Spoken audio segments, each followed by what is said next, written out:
Nous sommes en 1520, l'expédition menée par le navigateur Magellan passe près des rivages de l'actuelle Argentine.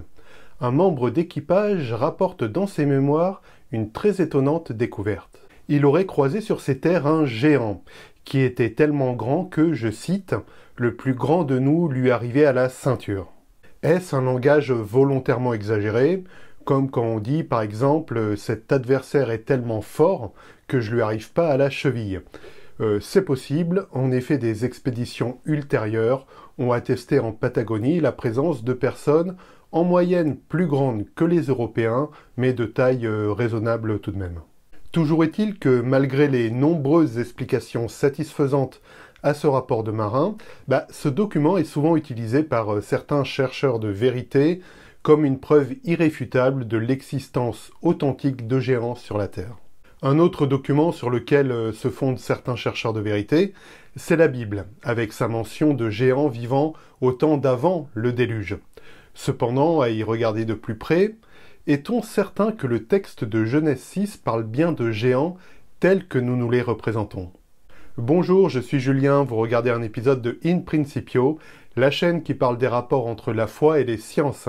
Installez-vous confortablement, voici le dernier épisode de la saison, mais avant ça, générique.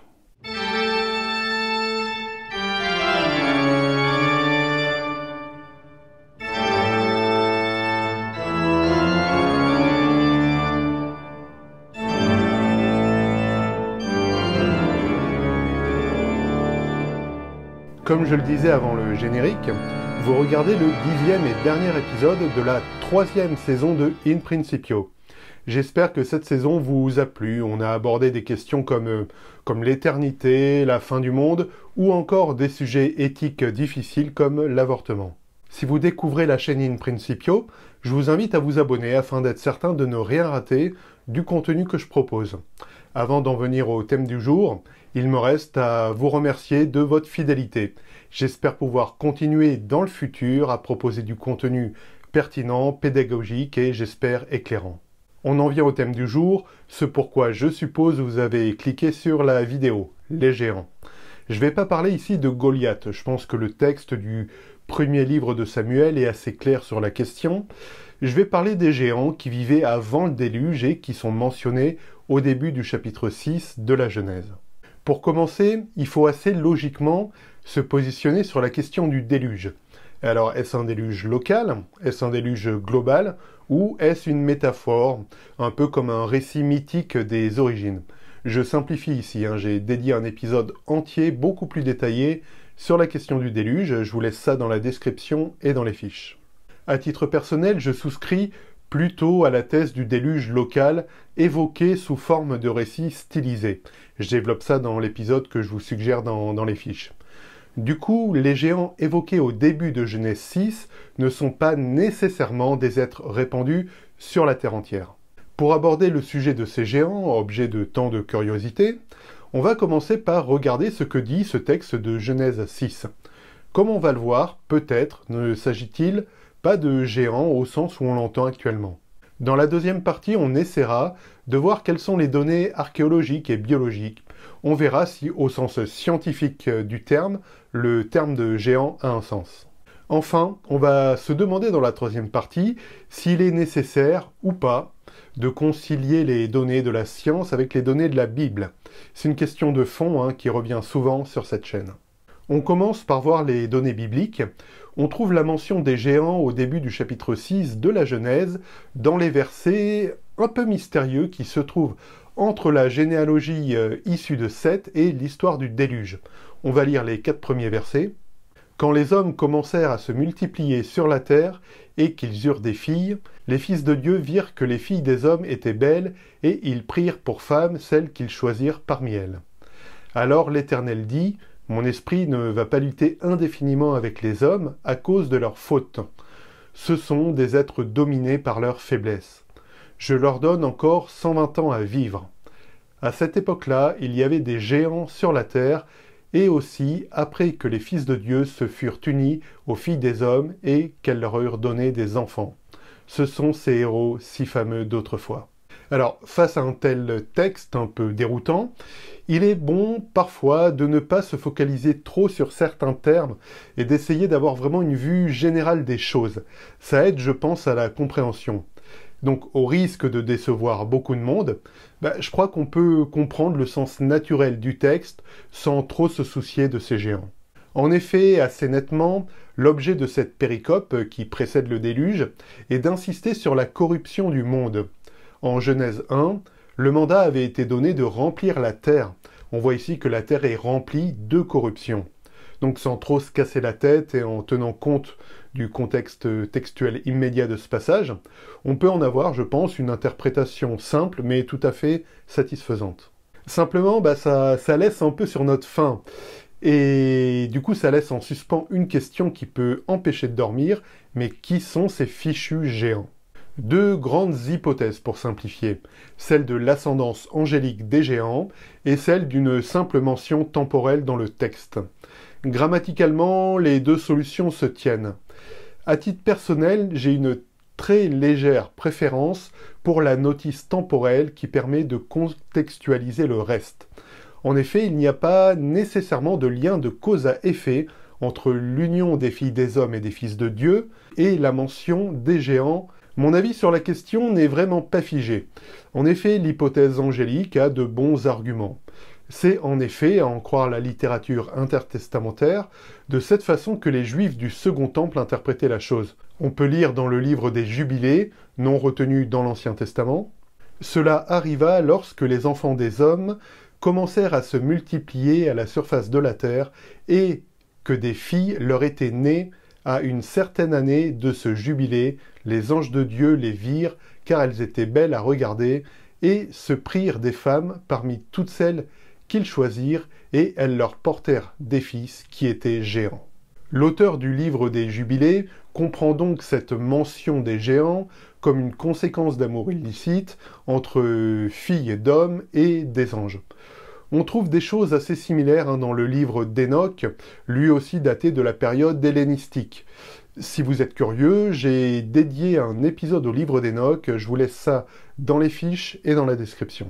Le terme traduit par géant dans nos Bibles est le mot hébreu néphilim, qu'on peut littéralement traduire par ceux qui sont tombés. En tout cas, il y a une idée de chute apparemment. En effet, néphilim est un substantif dérivé du verbe nafal, qui évoque l'idée de tomber. Certaines traductions, comme la Nouvelle Bible Ségon, ne s'aventurent même pas à traduire le terme. Ils laissent néphilim dans le texte français. C'est un peu la même démarche quand dans le livre de Job, on parle dans certaines traductions du Léviathan. C'est simplement le mot hébreu translittéré en français. On évite de traduire parce qu'au fond, un Léviathan, on ne sait pas trop ce que c'est. C'est pareil pour Néphilim, et la réponse peut donc décevoir un amateur d'exégèse à sensation forte. Le terme de géant qu'on trouve dans beaucoup de nos éditions est sans doute influencé par la traduction grecque dite des Septante, qui emploie effectivement le mot géant pour traduire l'hébreu néphilim. L'idée de grande taille de ces êtres est suggérée par plusieurs indices, mais ne saute pas aux yeux dans le texte original hébreu. Si on considère, comme certains le suggèrent, ce début de Genèse 6 comme un ajout tardif du temps du retour d'exil, voire de l'époque hellénistique, on peut admettre l'hypothèse que le texte est quelque part une réaction au mythe du panthéon grec. En gros, l'idée de l'auteur biblique est de montrer que la conception des héros d'autrefois, souvent des demi-dieux de grande taille dans le panthéon grec, est impure et dépravée face au seul vrai Dieu, l'Éternel. Un autre indice qui semble indiquer qu'effectivement ces Néphilim étaient de grande taille, c'est la mention du rapport de la mission d'espionnage menée par Josué dans le livre des Nombres. C'est un des seuls emplois du terme Néphilim dans la Bible en plus de Genèse 6. Certains espions ont peur et disent, je cite, « Nous y avons même vu des géants, des descendants d'Anak, de cette race de géants. À côté d'eux, nous avions l'impression d'être comme des sauterelles, et c'est bien l'effet que nous leur faisions. » Quelle que soit l'hypothèse retenue, à savoir peut-être une exagération volontaire du rapport de mission par des espions un peu peureux, ou le vrai constat de la présence de géants dans le pays de Canaan, on voit que Néphilim est employé dans le contexte pour désigner un être grand. Voilà pour les données bibliques et les différentes hypothèses. On va maintenant voir ce qu'il en est de la science, aussi bien en termes de biologie que d'archéologie. Au sens biologique, tout d'abord, un géant, ça existe en fait. Il y en a même eu certains de célèbres ces dernières décennies. L'homme le plus grand du monde à avoir été mesuré officiellement est l'Américain Robert Wadlow. Il est né en 1918 et sa croissance est impressionnante.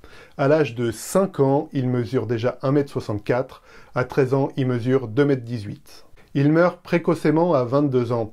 Il mesure alors 2m72, la plus grande taille mesurée chez un être humain officiellement.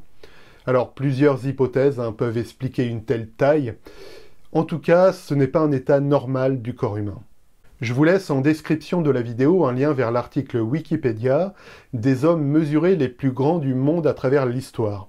On constate en général une durée de vie bien moindre que l'espérance de vie généralement constatée. On peut donc parler de géants au sens où ces personnes sont très grandes et mesurent plus de 2,50 m, mais il ne s'agit pas d'une population précise, ce n'est pas un groupe de géants. En effet, on en retrouve sur tous les continents et de toute ethnie. On peut donc se demander si on a retrouvé la trace de géants, est-ce que l'archéologie a quelque chose à dire là-dessus?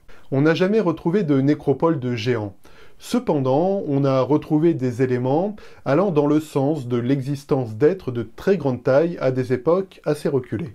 Il y a le cas célèbre du géant de Castelnau, mis à jour par l'anthropologue Georges Vacher de Lapouge à la fin du XIXe siècle.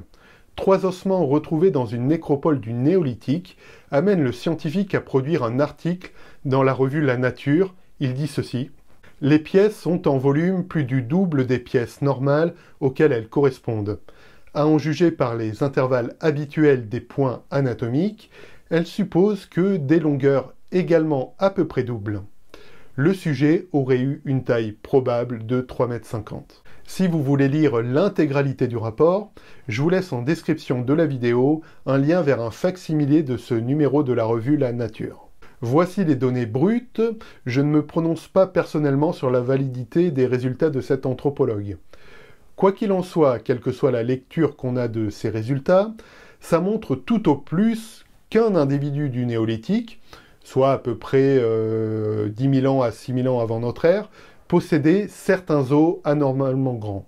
En effet, il s'agit d'un individu isolé, mais toujours pas d'une nécropole de géants. On va conclure en se demandant quoi faire du lien entre le texte biblique et ce que nous révèle l'archéologie. Je pense tout d'abord qu'il ne faut pas prendre les données biologiques et archéologiques pour ce qu'elles ne sont pas. On retrouve sur certains sites fondamentalistes l'exemple du géant de Castelnau repris comme une preuve d'une civilisation de géants antédiluviens. Or, comme on l'a vu, il ne s'agit que d'os anormalement grands issus d'une nécropole d'individus aux dimensions normales.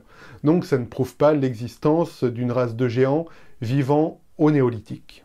Souvent, certains sites à sensation font un peu l'erreur de transformer un cas particulier en une généralité.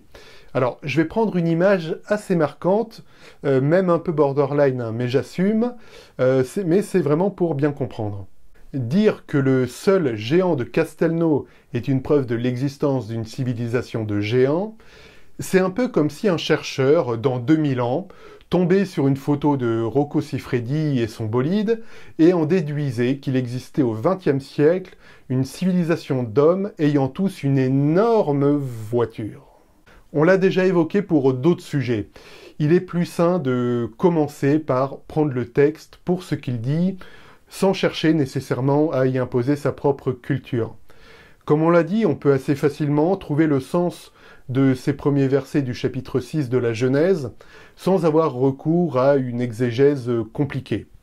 Le simple contraste avec la volonté de Dieu pour l'homme manifestée en Éden doit suffire à prendre la mesure de la dépravation de la terre à ce moment du récit.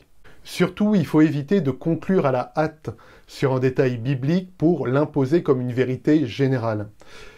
On l'a bien vu dans la première partie, plusieurs explications sont bibliquement crédibles pour mieux définir ces géants dont il est question en Genèse 6.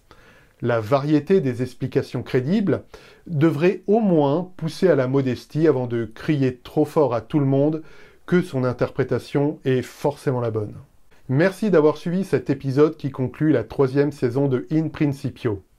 Il va y avoir une petite coupure estivale, le temps de trouver des idées de contenu, peut-être un autre format pour la 4e saison. Pour l'instant, j'en suis aux ébauches pour la suite. Encore merci pour votre fidélité. Je vous souhaite vraiment de passer un bel été. Portez-vous bien, soyez abondamment bénis. Ciao.